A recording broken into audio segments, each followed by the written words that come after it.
you have to check the genuinity of the center. Madam ఇప్పుడు మనం ఇంత మాట్లాడుకున్నాం అంటే అమ్మ అనే పోస్ట్ కోసం అని చెప్పొచ్చు, అమ్మ అనే తత్వం, అమ్మ అనే పిలుపు కోసం మనం ఇంత అమ్మ నాన్న కూడా అండి రైట్ నాన్న అనేది చాలా ఇంపార్టెంట్. అమ్మ నాన్న అనే అమ్మ పిలుపు కోసం వాళ్ళైనా మనం కొంచెం కాంప్రమైజ్ అవుతారు. అంటే మీ ఎగ్ క్వాలిటీ బాగాలేదు, మనం వేరే వాళ్ళ ఎగ్ తీసుకోవాల్సి వస్తుంది అని అంటే ఓకే అండి, నాకు జస్ట్ తల్లి నవ్వుతే చాలు అన్నట్టుగా వాళ్ళు అనుకుంటారు. కానీ ఆ అబ్బాయిలు చాలా హర్ట్ అవుతారు. ఈ విషయము మీకు వీర్యం కౌంట్ తక్కువ ఉందండి, మనం వేరే వాళ్ళది పెడతాము అంటే దే కెనాట్ టాలరేట్. ఓకే అంటే ఏంటి అంటే it is, I don't say that it is ego problem or something like that. వాళ్ళు అది డైజెస్ట్ చేసుకోలేరు. నా పిల్లలు అయి ఉండాలి అనేది వాళ్ళు ఇప్పుడు అమ్మ వాళ్ళు ఏంటి అంటే కొంచెము వాళ్ళు జాలి కోణంలా sacrifices, they are known for sacrifices. Mother are known for sacrifices.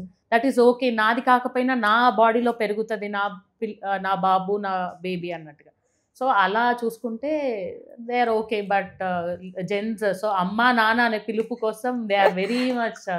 అయితే మేడం ఇక్కడ అమ్మ నాన్న అనే పిలుపు కోసం ఇంత పెద్ద ప్రాసెస్ చేస్తున్నాం కదా, మరి హెల్తీ బేబీస్ ఖచ్చితంగా పుడతారు అనొచ్చు? డెఫినెట్గా అండి. అంటే ఇప్పుడు మనకి it is not only through the procedure అండి. అంటే మనము పెరిగిన ఎన్విరాన్మెంట్, మనం బేబీని మనం ప్రెగ్నెంట్గా ఉన్నప్పుడు మనము తీసుకున్న జాగ్రత్తలు, మనము విన్నది, చేసింది, చూసింది అన్నీ కూడా ఇంపాక్ట్ అవుతాయి అన్నమాట. అయితే మరి సరోగసీ ద్వారా పుట్టిన పిల్లలకి ఎలాంటి ఇష్యూస్ ఏమన్నా వచ్చే అవకాశం ఉంది? వాళ్ళ స్పర్మ్ వాళ్ళ ఎగ్ కాబట్టి డెఫినెట్గా నాట్ మచ్ అండి. అంటే 4 months అంటే 5th month నుంచి 9th month వరకు the baby will B hearing అనమాట. అవును. సో వీళ్ళకి ఏంటి అంటే కాంటాక్ట్ ఉండదు. కమర్షియల్ కమిషనింగ్ కపుల్ కి సరోగేట్ కి కాంటాక్ట్ అనేది ఉండదు అనమాట. It is not allowed actually. So ఏంటి అంటే ఒకవేళ వాళ్ళ బంధువుల్లోనే ఉంది అంటే అది వేరే విషయము. అండ్ ఇంకోటి ఏంటి అంటే అట్లాంటప్పుడు పెద్ద ఇంపాక్ట్ అనేది ఉండదు. కాకపోతే ఏంటి అంటే వీళ్ళు కూడా కొంచెం వాళ్ళ మదర్ని మంచిగా చూసుకోమని చెప్పేసి డాక్టర్ దగ్గరికి రావడము. అంటే మాకు చెప్తుంటారు కదా, మదర్ని మంచిగా చూసుకోమని చెప్పండి, అది చేయొద్దని చెప్పండి, ఇది చేయొద్దని చెప్పండి అనేసి. సో అంటే అది కొంచెం ఇబ్బందికరమే. కాకపోతే ఆ 4 months should not matter when we are planning for pregnancy. అంటే అన్ని డోర్స్ క్లోజ్ అయిపోయి ఉన్నాయండి మనకి. సో అదొక్క డోర్ ఒకటే ఓపెన్ ఉంది. ఇంకా ఆ డోర్ కూడా మనము అది పెట్టుకున్నామంటే మనసులో యూ కెనాట్ డైజెస్ట్ ఇట్ అనమాట. మనకి అన్ని విండోస్ డోర్స్ క్లోజ్ అయిపోయిన తర్వాతనే we have gone for that procedure. ఒక వే ఉంది కాబట్టి దాన్ని కూడా మనం తీసుకోవాలి. You have to accept some things అనమాట. యాక్సెప్ట్ చేయకపోతే ఇంకా దాని వల్ల మనం ఏమైనా అవుతుందేమో అని భయపడితే కొంచెం కష్టం అవుతుంది. నిజంగా అమ్మ నాన్న అనే పిలుపు కోసం ఇంత పెద్ద ప్రాసెస్ అంటే మీరు ఎన్నో ఏళ్ళ నుంచి చేస్తున్నారు. సో మీ దగ్గరకు వచ్చిన ఏదైనా డిఫరెంట్ కేసు ఏమైనా ఉందా? సో బేసికల్గా ఏంటంటే అండి, ఒక లేడీ వచ్చిందనమాట. షీ హ్యాడ్ ఆల్రెడీ, అంటే వాళ్ళది మేనరికం మ్యారేజ్ అనమాట. So husband and wife they are related, అంటే మేనమామ అవుతాడు. సో మేనరికం పెళ్ళి అయ్యేసరికి ఆమెకి 5 abortions అయ్యాయి. 5 abortions ఏంటి అంటే genetically the baby is abnormal అనమాట always. And it will be detected only in the 5th month. న్యాచురల్గానే ప్రెగ్నెన్సీ వస్తుంది, ప్రెగ్నెన్సీ బాగానే జరుగుతుంది. కానీ 5th month టీఫా స్కాన్ చేసినప్పుడల్లా ఆ బేబీకి ప్రాబ్లం ఉంది. ఆ బేబీకి ఏంటి అంటే షార్ట్ లిమ్స్ ఉండడము, షార్ట్ లెగ్స్ ఉండడము, ఇంకా రకరకాల జెనెటిక్ సిండ్రోమ్స్ ఉంటాయన్నమాట. సో అట్లాంటి ప్రాబ్లం ఉంది అని తెలిసినప్పుడు అది టర్మినేట్ చేయించుకోవడం. అలా 5 abortions అయ్యాయండి.